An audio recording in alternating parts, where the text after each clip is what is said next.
Kemudian yang kedua, beda otak dengan jaringan yang lain. Ini tak buat slideshow, bentar.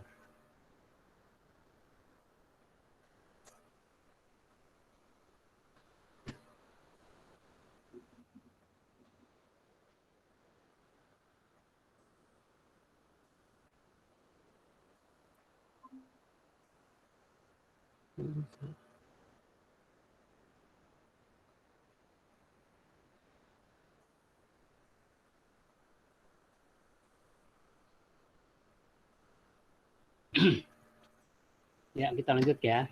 Bismillah. Jadi sistem saraf dapat mempunyai gambaran fisiologik anatomik yang khas pada satu penyakit. Misalnya adanya rongga tengkorak yang tak dapat berubah. Rongga tengkorak kita yang sudah dewasa begini itu sudah nggak bisa berubah lagi, nggak bisa lebih besar lagi kepalanya barangkali. Dan untuk anak-anak masih bisa mengembang, dapat membesar. Ya. Tapi kalau sudah dewasa nggak bisa lagi berubah, apalagi sudah tua ya. Adanya cairan cerebrospinal yang tidak ada di tempat lain kecuali di saraf, di susunan saraf pusat. Kemudian adanya blood brain barrier ya, sawar darah otak ya. Kemudian tidak adanya saluran limfo pada otak. Otak itu nggak punya saluran limfo ternyata. Saluran darah ada, tapi saluran limfo nggak ada. Ini kemudian selaput otak. Selaput otak itu ada 3 lapis. Yang bagian luar disebut dura mater. Ini melekat pada tulang tengkorak. Kemudian di bawah dura mater ada rongga kecil namanya subdural. Ada rongga tipis, rongga ya, subdural. Kemudian ada lapisan yang kedua yaitu leptom ya.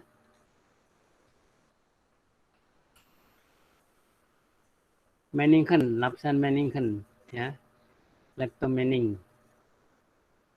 Kemudian yang ketiga adalah pia mater. Di bawah leptom meningen atau lapisan arachnoidea. Leptom meningen ini terdiri di atas arachnoidea.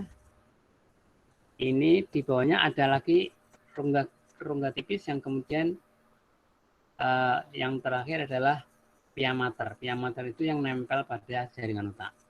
Saya kira Anda sudah kenal semua di anatomi ya. Kemudian tadi sudah, nanti bisa dibaca lagi, tadi sudah saya sampaikan secara singkat karena ini waktunya juga nanti terbatas. Anda habis ini ada kuliah apa? Ada skill lab kalau nggak salah ya. Nah, kita lanjut saja. Jadi arachnoidea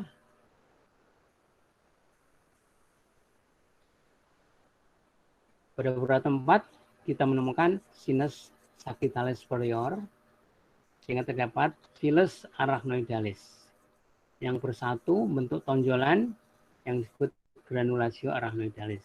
Ya. Antara arachnoid dan pia mater ada rongga yang namanya subarachnoid. Isinya apa? Di subarachnoid itu adalah isinya cairan liquor cerebrospinal. Pada sarafnya ada pembuluh darahnya. Dan pia mater yang melekat pada otak ya. Pia mater ini melekat pada otak. Ya. Di sekitar pembuluh darah, ya, pia mater ini berhubungan dengan otak, sehingga pembuluh darah leptomening yang masuk dalam parenkim otak disertai pia mater. Di sekitar pembuluh darah ada ruang yang disebut dari ruang perivaskuler yang disebut Virchow-Robin.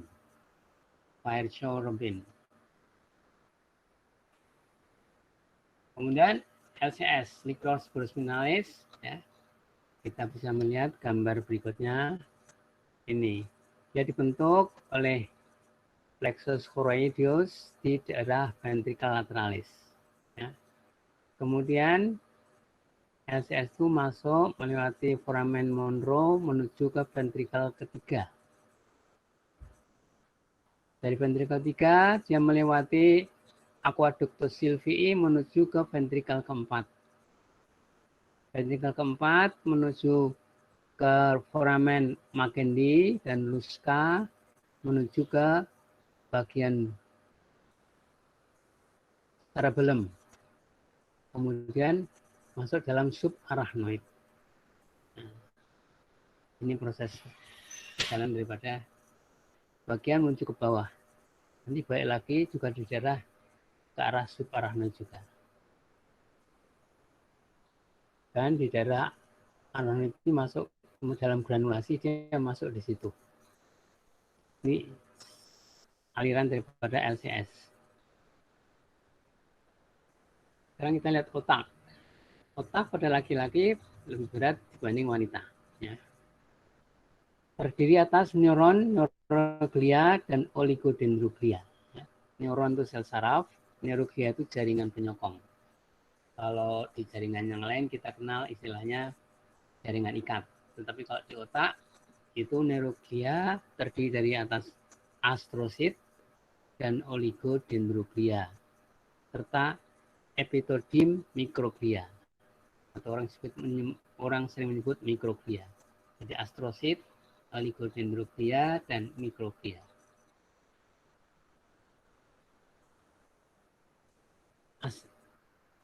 Asal ektoderm kecuali mikroglia. Ya. Jadi ketiga jaringan tersebut, baik astrosit maupun oligodendroglia itu berasal dari ektoderm. Tetapi mikroglia berasal dari mesoderm. Oligodendroglia pada korteks dan medula lebih kecil daripada inti astrosit. Jadi ini kecil sekali karena inti astrosit itu sudah kecil. Nah, oligodendroglia lebih kecil daripada inti astrosit. Fungsinya metabolisme sel saraf, pembentukan dan perawatan mielin. Sungguh jaringan otak adalah jaringan yang rumit, banyak fungsi-fungsi yang penting ada di dalam jaringan otak. Ya. Dan semua itu didesain oleh Sang Pencipta, jangan lupa. Semua itu didesain oleh Sang Pencipta, Allah Subhanahu wa Ta'ala. Kemudian komplikasi patologi yang umum. Sering ada yang namanya tekanan intrakranial meninggi, herniasi otak, edem otak, hidrosefalus. Ini kadang-kadang punya hubungan satu dengan yang lain. Ya. Kita melihat tekanan intrakranial yang meninggi sekarang. Sebagian besar oleh karena lesi atau massa yang mengambil tempat space occupying lesion. Ya. Jadi karena ada satu lesi atau ada satu massa, desak ya. Space occupying lesion itu desak. Dia nggak punya tempat, tapi karena dia muncul di situ sebagai abses misalnya. Ada tumor, ada perdarahan. Tadinya kan nggak ada ruang perdarahan itu yang di luar pembuluh darah. Ini ada darah keluar dari pembuluh darah, yang menampung mana? Yang dia mendesak ya, mendesak, bisa menyebabkan tekanan intrakranial meninggi. Edem, ya ada udem, hidrosefalus, ya, pokoknya tambahan-tambahan sesuatu yang mendesak kepada otak itu menyebabkan tekanan intrakranial meninggi. Ketiga dan keempat itu yang mana coba? Ketiga dan keempat, perdarahan dan edem serbi gitu ya. Oh enggak, ini tadi bukan itu ya. Ini tadi AT1 ya, intrakranial meninggi ya.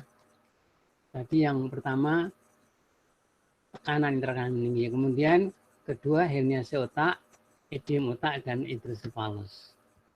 Sekarang intrakranial meninggi sudah kita bicarakan. Kemudian ketiga dan keempat, edem otak dan hidrosefalus. Tekanan intrakranial meninggi menyebabkan herniasi otak. Herniasi otak itu terjadi karena tekanan intrakranial meninggi. Otak dalam rongga yang keras atau fixate terhadap trauma. Ya, jadi karena tulang tengkorak itu keras dan sudah nggak bisa digeser-geser, maka dia fungsinya adalah melindungi terhadap trauma. Jadi pembatasan ekspansi otak, sehingga otak itu tidak boleh kemudian menjadi membesar, menjadi menggembung, dan tidak boleh. Ekspansi kecil saja bisa menyebabkan harus diatasi. Kalau ada ekspansi kecil harus diatasi, perlu diatasi dengan penyimpangan liquor supraspinalis dan pengurangan volume vena. Nah, ini dalam rangka kalau ini masih teratasi dengan cara demikian. Kalau ekspansinya besar, tekanan intrakranial mau nggak mau akan naik. Tekanan perfusi otak turun. Aliran darah ke otak juga turun. Kenaikan tekanan sedikit dikompensir oleh kenaikan tekanan arteri. Kenaikan tekanan lebih besar, lebih dari 20 mm Hg, menyebabkan tekanan perfusi aliran darah ke otak turun, sehingga memperberat iskemik. Ya, aliran darah turun, O2 nggak bisa masuk, sehingga iskemiknya makin berat. Jadi gejala klinik kenaikan intrakranial, pusing, nyeri kepala, edem papila, nervus 2, perdarahan retina, oleh karena hambatan aliran vena, bendungan pembuluh darah retina. Kemudian biasanya ada muntah-muntah, kesadaran menurun terus, dan berakhir dengan koma dan meninggal dunia. Kemudian A2, herniasi otak. Herniasi otak adalah komplikasi terburuk pada penderita dengan space occupying lesion atau pembengkakan otak. Di space occupying lesion tadi kan ada jaringan-jaringan atau bahan-bahan tertentu yang timbulnya tadinya tidak ada kemudian ada, termasuk tumbuhnya tumor, dia mendesak. Yang mendesak ini dengan risiko herniasi otak. Atau ada pembengkakan otak.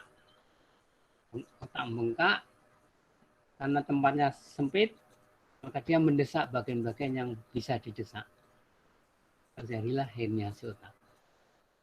Pembesaran lokal mendorong otak ke ruang sebelahnya, itu juga bisa jadi herniasi otak. Jadi ada bagian otak yang kemudian besar, yang mendorong otak ke ruang sebelahnya yang bisa didesak, maka terjadi herniasi otak. Bentuk jenis herniasi otak ada hernia subvaksin, hernia di bawah vaks cerebri. Nah, contoh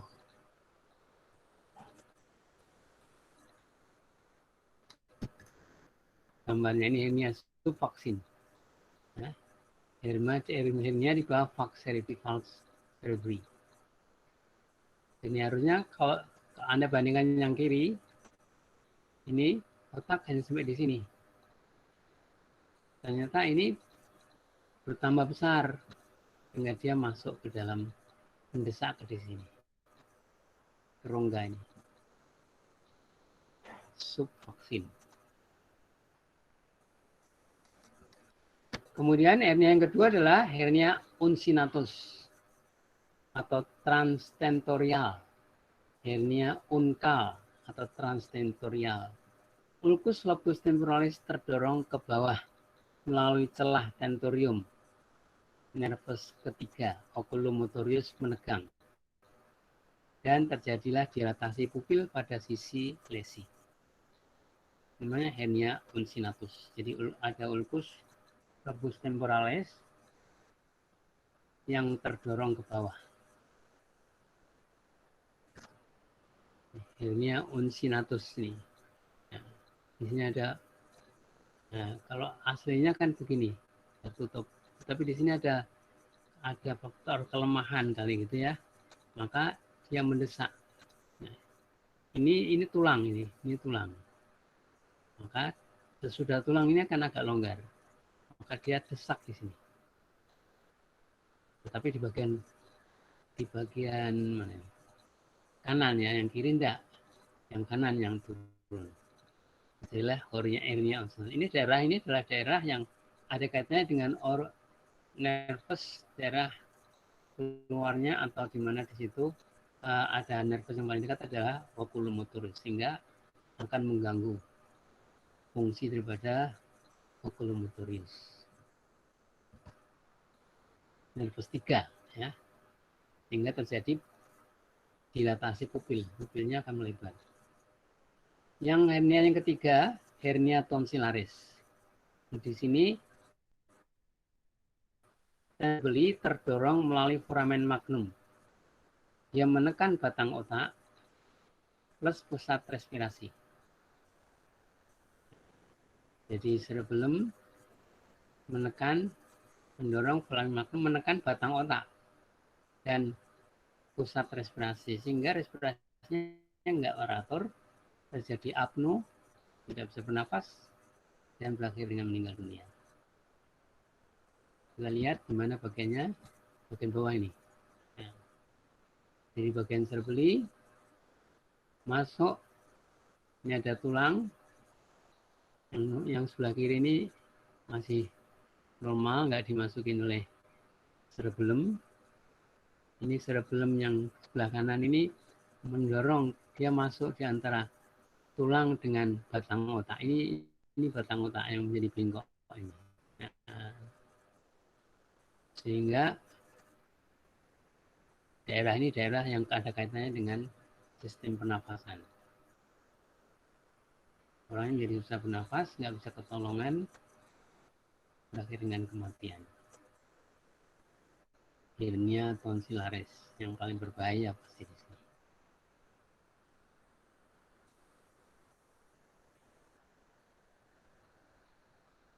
Hernia tonsillaris, sentrum cerebellum terdorong, foramen magnum menekan batang otak, respirasi tak teratur, akhirnya meninggal. Pada hernius, batang otak terdorong ke bawah, pembuluh darah mesencephalon sobek, terjadilah perdarahan duret. Jadi mesencephalon, pembuluh darah mesencephalon sobek, mana tepatnya?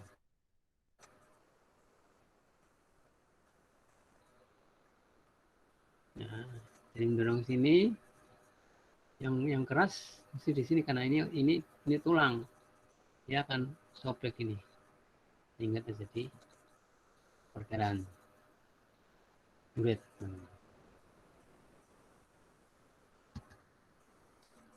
Kemudian subvaksin, arteri tertekuk pada tepi tajam daripada valgus infark distal tentorium.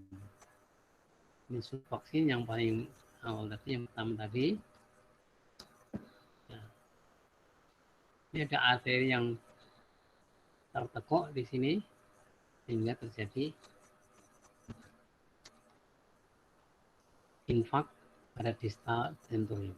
Karena kalau arteri tertekuk berarti dia terdesak. Terdesak berarti aliran darah tidak jalan. Aliran darah tidak jalan berarti O2 tidak masuk. O2 nggak masuk berarti terjadi infark. Akan terjadi infark.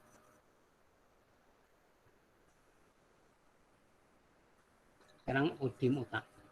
Otak di dalam rongga yang fiksit, peka beban yang kecil termasuk udim. Kepekaan struktur otak terhadap pengaruh volume udim diperberat dengan tidak adanya saluran limfe. Jadi kalau ada saluran limfe mungkin sebagian bisa diserap oleh saluran limfe. Jenis udim ada udim vasogenik dan udim sitotoksik. Udim vasogenik dari kata vaso itu pembuluh darah. Vasogenik, genik itu membentuk. Jadi udim itu terbentuk dari ada kaitannya dengan pembuluh darah. Oleh karena keluarnya cairan dari pembuluh darah otak yang rusak, udim ekstraseluler. Karena pembuluh darah rusak, cairannya keluar masuk ke dalam jaringan ekstraseluler, maka disebut udema ekstraseluler. Dia tidak ada di pembuluh darah lagi, jadi kayak ada perdarahan aja. Pada umumnya ini terjadi pada bagian otak yang white matter, ya, yang white matter, yang warnanya putih. Warna abu-abu biasanya tidak terkena. Yang warna abu-abu biasanya terkena edema sitotoksik. Apa itu sitotoksik? Sito itu sel, toks. Sitotoksik artinya terjadi semacam keracunan yang menyebabkan gangguan di dalam sel otak, ya, sifatnya intraseluler, terjadi pada gray matter, pada bagian yang abu-abu, karena di dalam sel itu proses metabolisme atau katabolisme atau yang ada disebut dengan nama pernapasan selnya terganggu, maka menyebabkan iskemik dan intoksikasi. Disebabkan oleh iskemik dan intoksikasi karena keracunan atau kekurangan O2, maka membran sel dan pompa ion terganggu. Akibatnya air dan molekul lain tertimbun dalam sel. Jadi ada proses degenerasi di situ. Ada sesuatu dalam sitoplasma. Ada proses degenerasi. Biasanya selnya membesar karena ödem, ya. Ödem vasogenik dan sitotoksik sering berbarengan, sering terjadi bersamaan.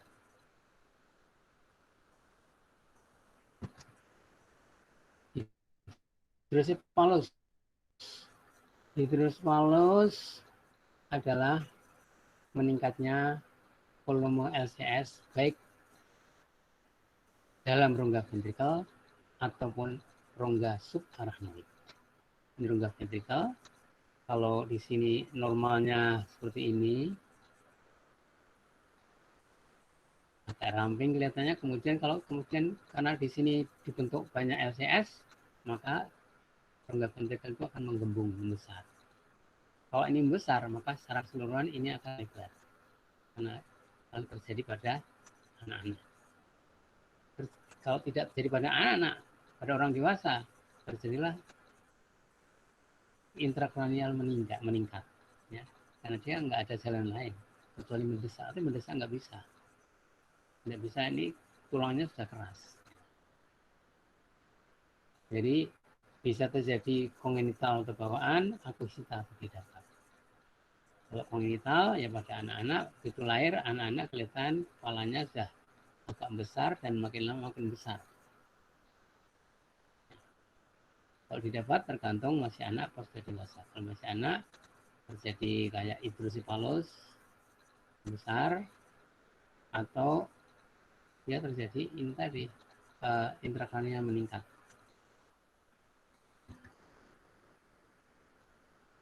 Sekarang penyebabnya kenapa terjadi itu tadi? Karena produksi berlebihan, produksi LCS berlebihan. Produksi LCS berlebihan. Kenapa kok jadi produksi LCS berlebihan? Karena suntikan tonsurium pada neonatus sehingga mengganggu aliran darah. Kemudian terjadi atresia bawaan. Kemudian menimbulkan tumor. Kemudian ada radang, ependidymitis arachnoides dan parasit toxoplasma gondii. Jadi penyebab daripada LCS berlebihan tadi karena adanya gangguan aliran darah. Sebabnya LCS berlebihan. Karena ada atresi bawaan sehingga LCS menjadi berlebihan. Karena adanya tumor, LCS bisa berlebihan. Karena radang juga bisa menyebabkan LCS berlebihan. Kemudian karena parasit juga menyebabkan LCS berlebihan. Yang kedua, gangguan absorpsi di dalam susunan vena. Pilih arachnoidalis destruksi, meningitis, aplasia filus.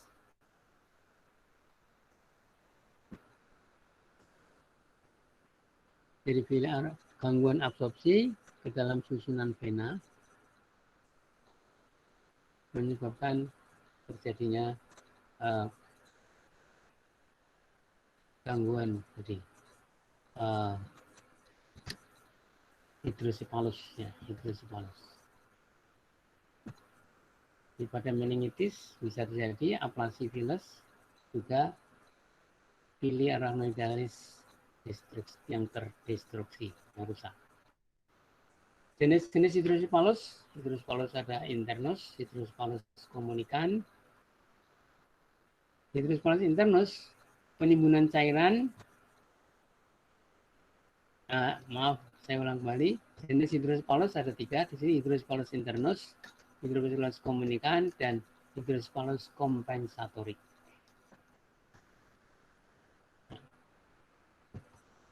Hidrosipalus internus, penimbunan cairan dalam ventrikel melebar, korteks otak atrofi. Jadi ventrikel melebar, tulang tengkoraknya nggak bisa melebar, maka yang dikalahkan otaknya. Otaknya menjadi atrofi karena tertekan, karena tekanan. Tekanan meninggi, otak atrofi. Kemudian kedua, hidrosipalus communicans. Ini oleh karena obstruksi dalam ruangan subarachnoid. Jadi di dalam ruangan subarachnoid yang harusnya LCS jalan, tapi kemudian ada hambatan, ada obstruksi, sehingga cairannya bertambah, terbendung di situ. Kalau obstruksinya terjadi di dalam ventrikel, maka disebut obstruksi dalam ventrikel disebut hidrosipalus non communicans. Tetapi kalau obstruksinya terjadi di subarachnoid, maka diberi nama hidrosipalus communicans. Kemudian hidrosipalus compensatorik. Otak, karena adanya hidrosipalus, otak atrofi. Karena otak atrofi, ruang ventrikel menjadi melebar. Karena hidrosipalus tadi. Ruang subarachnoid karena melebar, ruang subarachnoid dan perivaskuler juga melebar. Karena otaknya atrofi. Bila jaringan otak yang rusak atau hilang setempat sehingga ruang ventrikel dan subarachnoid yang berdekatan melebar, itu merupakan kompensasi menjaga volume otak tetap. Sehingga kelainan yang ringan tidak ada pergeseran jaringan otak terhadap garis tengah. Jadi ada apa? Karena prosesnya sifatnya setempat ya, jadi kan ada bila ada jaringan otak yang setempat ini, kalau nggak setempat, kalau menyeluruh ya nggak ada lagi tempat yang melebar dan sebagainya, sehingga tidak ada kompensasi lagi. Kemudian hidrosipalus dengan tekanan yang normal itu tadi kompensatorik. Hidrosipalus dengan tekanan meninggi, ya obstruksi aliran LCS bagian proksimal daripada obstruksi tekanan meningkat. Saat sutura belum bersatu erat pada bayi, tengkorak akan besar. Desakan dapat dicegah atau ditunda. Bila sutura telah bersatu, tekanan yang naik, ya mau nggak mau tekanan naik, dan obstruksi ditanggulangi dengan operasi shunting. Jadi kalau ada kondisi semacam ini, obstruksinya dicari atau ditanggulangi dengan operasi shunting. Artinya cairan yang ngumpul banyak di ventrikel dikeluarkan, dialirkan keluar supaya tidak pusing lagi. Atau kalau pada bayi, ini biasanya pada orang dewasa. Ya. Jadi kita melihat cairan yang banyak ini, tadinya normal harus ini ventrikel laterales membengkak begini, ini pasti mendesak otak. Artinya terdesak. Nah, supaya ini tidak mendesak otak, ini dikecilkan kembali. Caranya gimana? Dibuat suntikan ke situ, kemudian dialirkan keluar. Masuk, dialirkan kemana? Ke dalam, cairannya dimasukkan ke dalam abdomen. Ya, abdomen.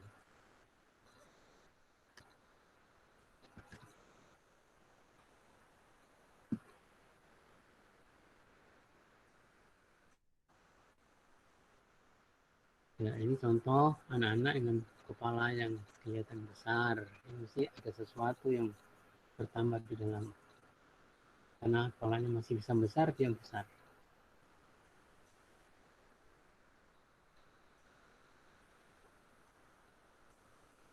Contoh gambar dilatasi daripada ventricle lateralis.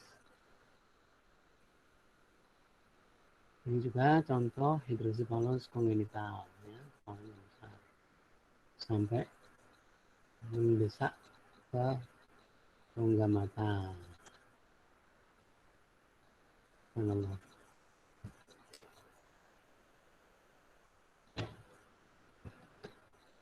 Selain bawaan kongenital, golongan disrafi, status disrafikus, kelainan oleh karena selama pertumbuhan saluran embrional tidak menutup sempurna. Gangguan penutupan bagian dorsal tengkorak dan vertebra dan selaput otak. Ini kelainan lain pada otak yang bersifat kongenital. Jadi tulang-tulang tengkorak itu aslinya kan tidak jadi langsung utuh, bulat, tertutup semua enggak. Seperti ada sesuatu yang ditangkapkan, ada garis tengah yang kemudian menutup rapat. Ya, tulang tengkorak itu dari mulai atas kepala sampai kepada vertebra itu tadinya kanan kirinya itu tidak menyatu.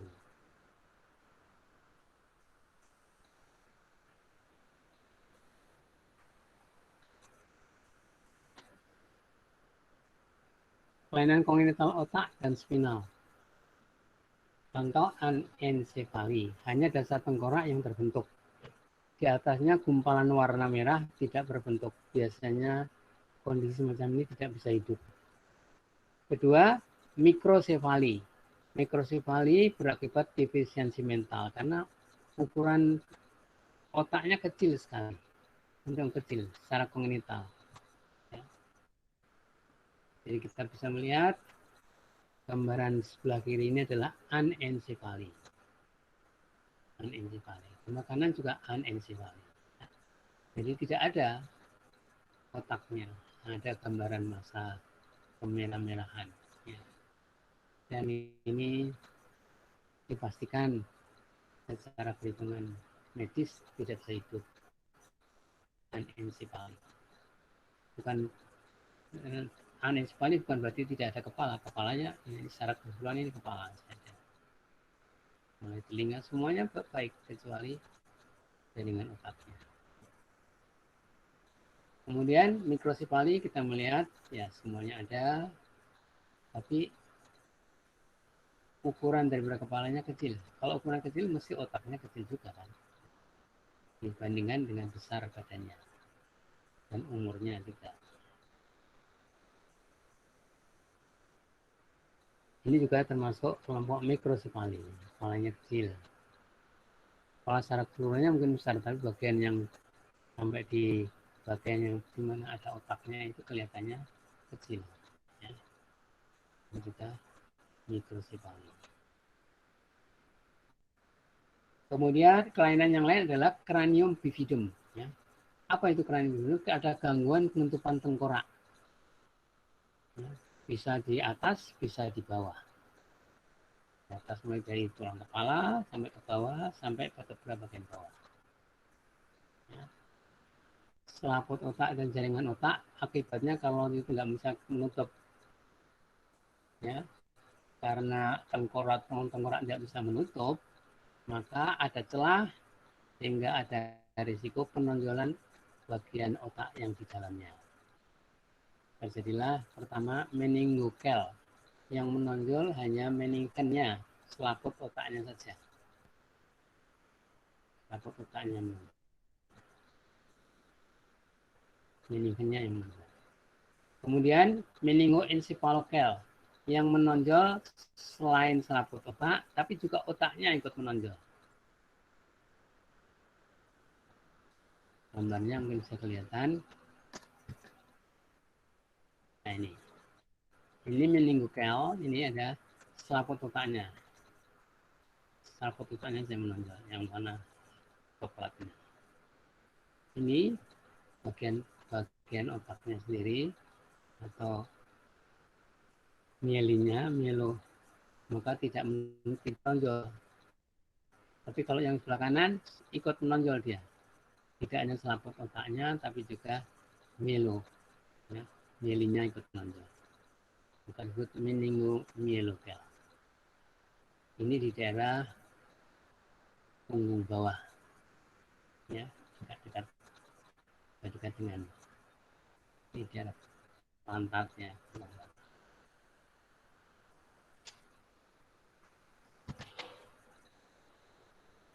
Lokasinya pada umumnya di garis tengah dan komplikasinya inkarserasio bisa pecah. Kalau pecah, maka yang pertama kali terjadi adalah peradangan meningitis. Kalau yang menonjol itu ada meningan saja. Kalau yang menonjol meningan dan kalau meningannya radang, biasanya juga otaknya juga ikut meradang. Ada meningitis dan encephalitis. Jadi nanti disebut meningoencephalitis. Nah, jadi bisa juga terjadi hidromeningoencephalokel, ya. Encephalokistokel, syringoencephalokel, ya.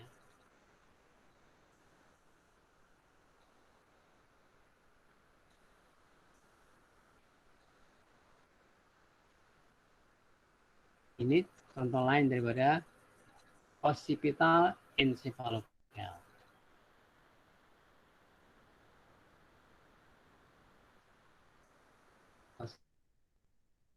Di sini jaringan otaknya keluar, ya, ikut keluar.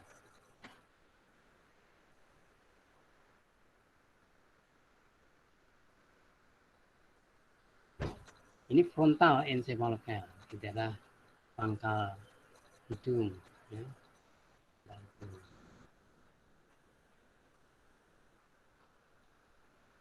Posterior encephalokel.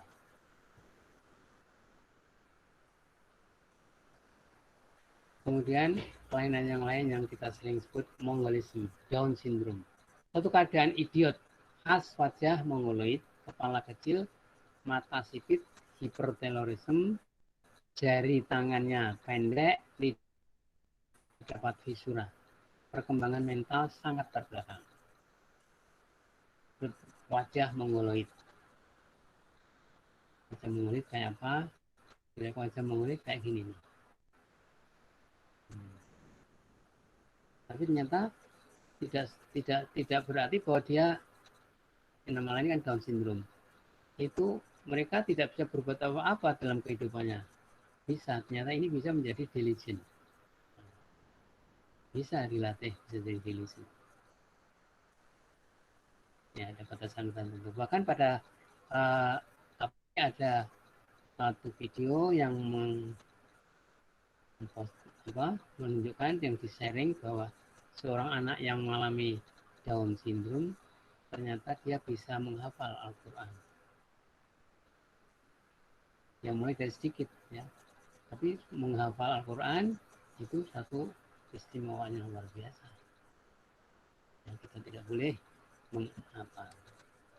mengaplikan ataupun mendiskreditkan, ya, orang dengan Down syndrome, atau kemudian kita tidak memberikan pelatihan-pelatihan yang bisa bermanfaat untuk dirinya dan bahkan untuk orang lain.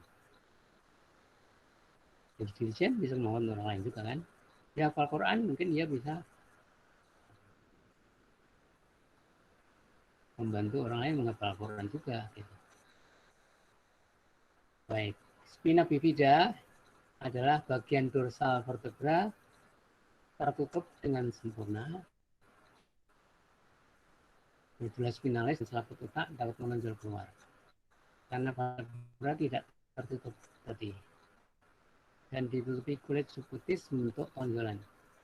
Spina bifida itu ada yang komplit, ada yang inkomplit.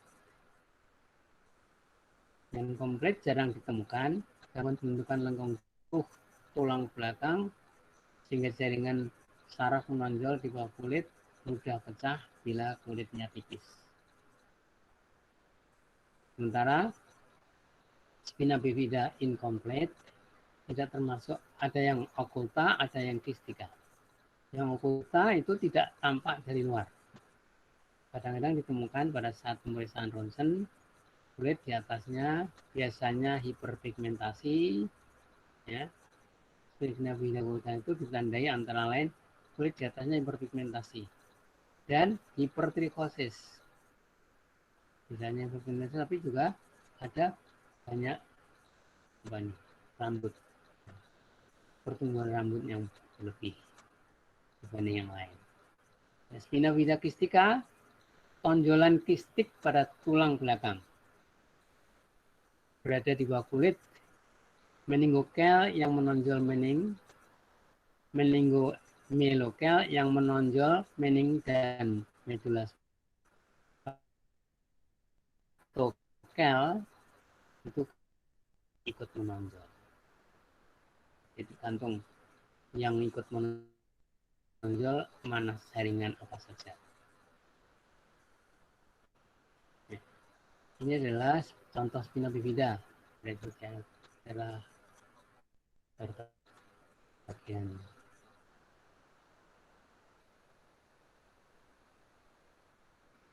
Baik, sekarang kita bicarakan radang. Jadi kita sudah bicarakan mengenai utama dari tak lain. Sekarang kita bicara radang. Kalau radang itu biasanya sifatnya akuisita, ya. Dia ada sesudah anaknya lahir. Mungkin masih kecil atau sudah dewasa atau mungkin sudah tua. Penyebab bisa karena infeksi bakteri, infeksi virus, infeksi bakteri, jamur, dan parasit. Radang di sini pada umumnya akibat radang di tempat lain. Berarti radang yang di otak itu tidak berdiri sendiri. Mungkin didahului oleh radang tempat lain. Misalnya radang di tenggorokan, kemudian menjalar sampai ke otak, bisa. Radang di hidung sampai ke otak juga bisa, misalnya gitu. Bisa lewat darah, bisa lewat langsung, ya.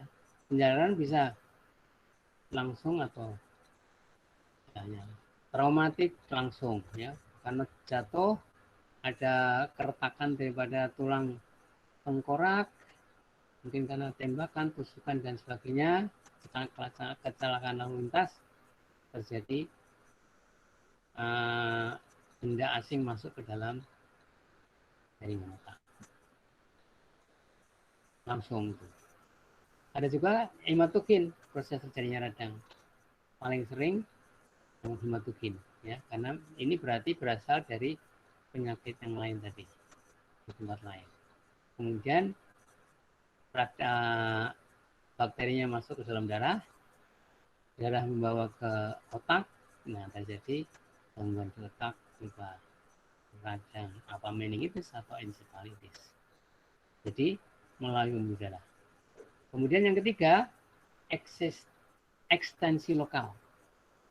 Jadi ekstensi itu artinya pelebaran dari sinus paranasal, dari hidung atau dari mastoid, maka dia menembus atau yang menembus masuk ke otak. Yang keempat, transaksonal. Virus-virus tertentu seperti rabies, herpes simplex biasanya masuk ke dalam otak melewati saraf periferi. Jadi ada virus tertentu yang masuk ke otak mulai melewati saraf periferi.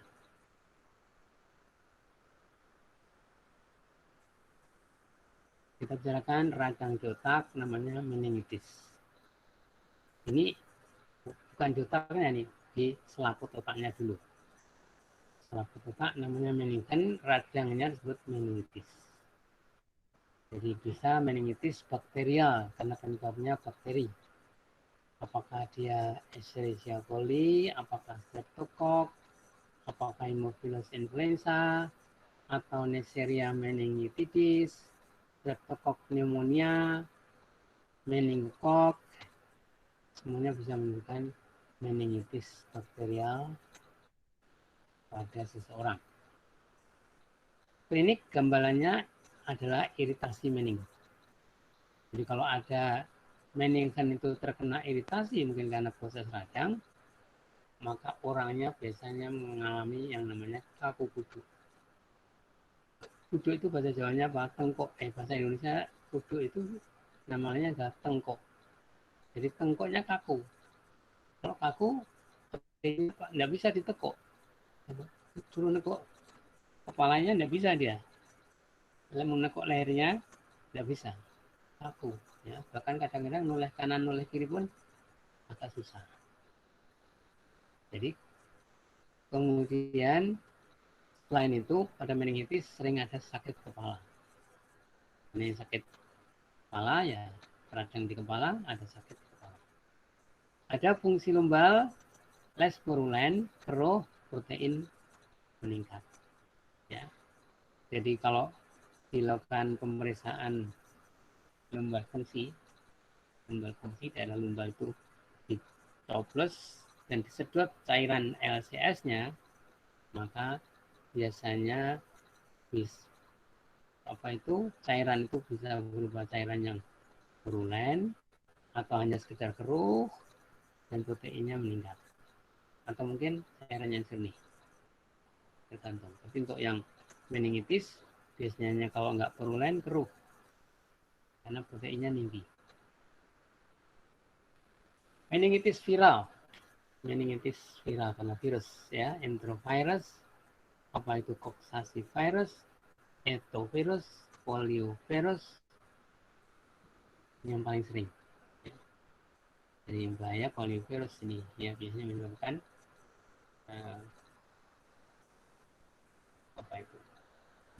parese pada bagian kaki misalnya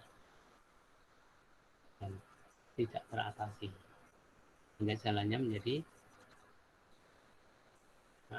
istilah tidak seimbang, pincang. Sebagian terseret. Meningitis tuberkulosis adalah meningitis disebabkan oleh Bacillus tuberculosis. Pada umumnya mengenai bagian basal otak. Tuberkelnya positif, ada bintik-bintik kecil, kuningan. Kemudian cerebrinus mikroskopik seperti di tempat lain, tubercle necrosis caseosa. Jadi kalau ada gangguan tuberkulosis pada jaringan apa saja akan terjadi ini, terbentuk tuberkel di jaringan tersebut. Dalam tuberkel itu biasanya ada necrosis caseosa, ada sel epiteloid, ada sel dadial Langhans.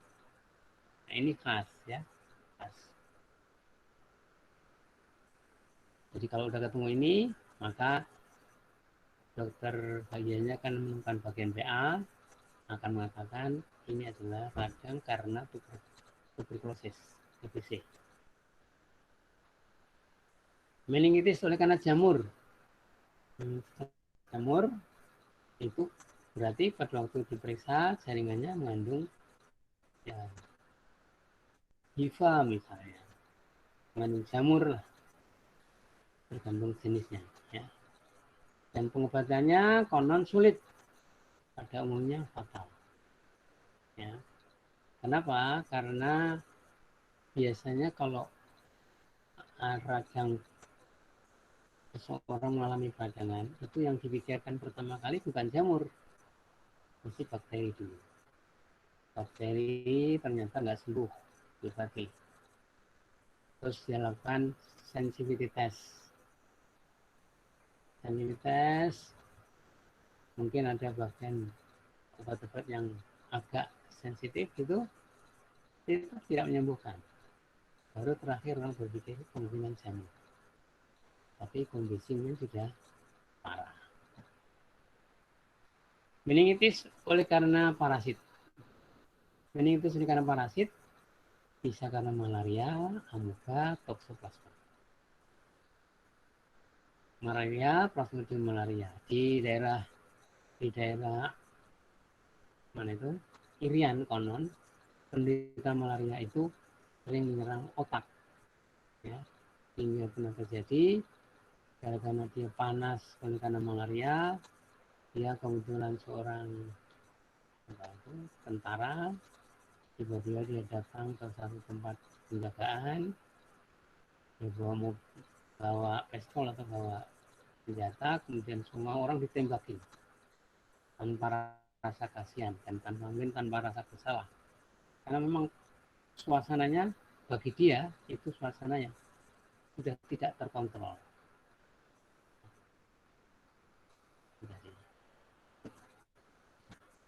Nah,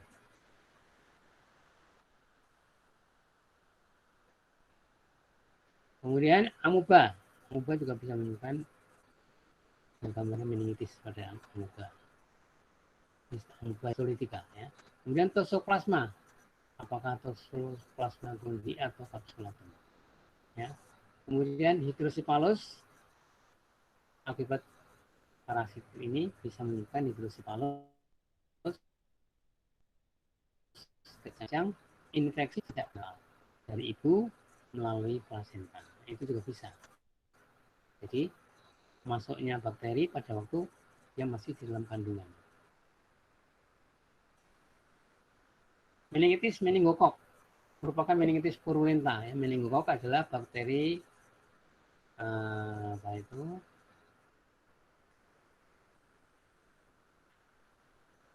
Bakteri yang kalau masuk ke dalam tubuh sering membentuk nanah. Meningokok, streptokok juga, stafilokok juga. Ya. Jadi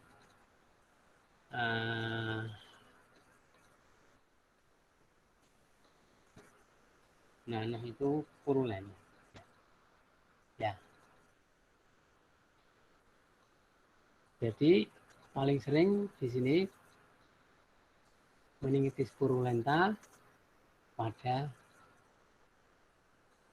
seorang disebabkan oleh karena meningokok. Satu-satunya meningitis yang dapat mengakibatkan wabah adalah meningitis meningokok. Wabah. Ya. Kalau mau berangkat haji, itu dia disuntik anti meningitis. Harapannya dia tidak terkena wabah. Karena di waktu itu di Saudi Arabia terkenal ada semacam epidemi wabah meningitis. Kuman masuk melalui nasofaring sampai ke darah, mula-mula bersarang dalam plexus choroideus, kemudian membentuk kelainan radang disebut choroiditis. Dari choroiditis masuk ke dalam ventrikel, ke dalam selaput otak, kemudian selaput. Pada kasus yang berat dapat meninggal sebelum terjadi meningitis. Masih belum masuk ke meningitisnya. Oleh karena meningokemia berat menyebabkan shock purpura pada kulit mukosa, perdarahan dan nekrosis masif bilateral pada kelenjar adrenal. Itulah sindroma Waterhouse-Friderichsen syndrome. Sindroma Waterhouse-Friderichsen. Jadi sindrom Waterhouse-Friderichsen itu biasanya ada kaitannya dengan meningokemia berat. Kadang-kadang gejala meningitis timbul setelah meningokemia terjadi beberapa minggu. Jadi ada bakteri di dalam darah, bakteri meningokok ada, tetapi tidak istilahnya tidak mengganggu meningitis. Jadi adanya bakteri tidak harus mengganggu meningitis, kan gini. Sampai beberapa minggu coba bayangkan. Ini disebut meningitis tarda. Baru kemudian sudah beberapa minggu meningitisnya terganggu. Terjadilah reaksi radang pada meningitis. Nekrosis pada adrenal bukan akibat supurasi yang terjadi. Ya, kalau kemudian kelainan di meningitis menyebabkan adanya nekrosis pada adrenal, itu bukan akibat supurasi yang terjadi, tapi oleh karena reaksi hipersensitivitas, imunitas terhadap meningokoknya. Jadi yang terjadi karena reaksi hipersensitivitas yang kemudian terjadi di adrenal, ya, adrenal mengalami nekrosis. Berikutnya adalah abses otak. Oleh karena kuman-kuman koken, ya, kuman yang piogenik, ya tadi saya lupa namanya, piogenik yang selalu membentuk nanah, kuman koken itu, maka terjadilah infeksi yang menyebabkan bisa menimbulkan abses otak. Infeksi oleh karena apa? Implantasi langsung, trauma bisa. Perjalanan dari infeksi yang tempat lain, hematogen dari biasa. Seperti pada meningokok tadi. Juga komplikasi meningitis purulenta. Ya. Tadinya meningitis purulenta, kemudian bisa menimbulkan abses. Ini meningitis akut, ya, kita akut. Kita melihat penyebaran pembuluh darah, ya, hiperemik. Mungkin daerah sini yang mengalami proses peradangan, ya. Karena ini hiperemik. Dan di sebelah kiri ini kan kelihatan sebelah kanan ini banyak peradangan. Kemudian kalau kita melihat hasil pada LCS, liquor subspinalis, adanya meningitis, biasanya LCS berwarna kuning. Ya. Kalau yang sini normal, ini ada peradangan, ini keruh.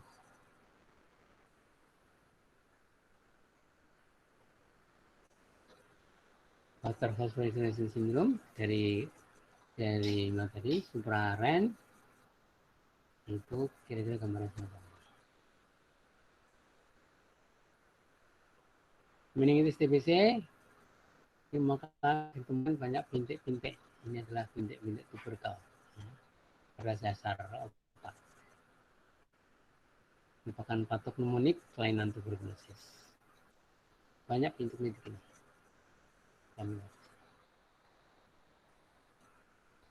Terima kasih. Demikian adik-adik sekalian, waktu tepat jam 9 kurang jam 9.26 ya. Anda masih sempat, untuk habis ini mungkin ada apa? Ada kegiatan apa? Skill lab ya? Halo? Kuliah. Ada kelas lagi, dokter. Ada kelas lagi ya. Jadi Anda bisa sempat istirahat 5 menit, bisa minum-minum barangkali, kemudian mengikuti kelas berikutnya. Ya. Mungkin ada pertanyaan 1-2 barangkali kalau mau. Yang kedua nanti kapan pertemuan kedua? Saya lupa jadwalnya. Apa minggu depan? Jamnya sama? Halo? Pertemuan kedua kapan ya? Hari Selasa, dokter. Oh, hari Selasa. Jamnya? Iya, jam 7.50. Oh, sama jam 7.50. Oh, karena hari Selasa, oh ya, tidak apa-apa. Hari Selasa kebetulan saya tutorialnya siang, nggak apa-apa. Oke. Jadi hari Selasa, sebentar, hari Selasa itu ada apa ya? Coba nanti saya lihat. Kayaknya ada hari Selasa itu ada nanti ya. Oke, sementara saya terima kasih. Hari Selasa kita ketemu lagi jam 7.50 pagi ya. Baik, kita tutup pertemuan ini dengan doa kafaratul majelis ya.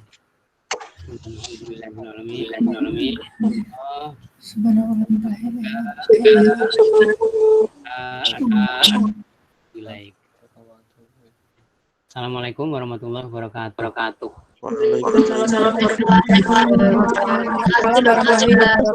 Terima kasih, dokter.